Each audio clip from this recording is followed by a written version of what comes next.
So traditionally for airlines, dynamic pricing has been about analysing historical sales data to optimise the price going forward.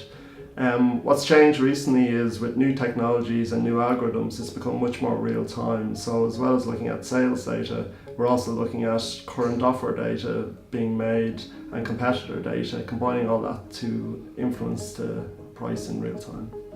The typical use case for dynamic pricing is to optimize revenues, but we've seen from other verticals where dynamic pricing has been used to actually improve the customer experience. One example would be in theme parks, where dynamic pricing has been used to influence more price-sensitive customers, moving them away from peak days to less busier days in the theme park, improving the customer experience for all by reducing the length of queues.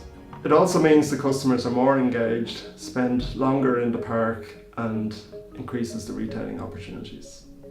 Another application of dynamic pricing is in the area of promotional discounts. Today, airlines typically offer a standard discount across the board to all of their customers. With data-driven algorithms, we can now calculate a dynamic discount based on each individual customer's price sensitivity. This more targeted discounting will be more effective in stimulating additional demand. At Datalex, we're always looking at innovative new ideas of how we can apply dynamic pricing. One example would be the algorithm used in the cruise control system in a car. It is a continuous feedback algorithm that takes continuous feedback from the road conditions to ensure that the velocity of the car can be automatically regulated. So we've taken this same algorithm and applied it to the challenge of continuous pricing.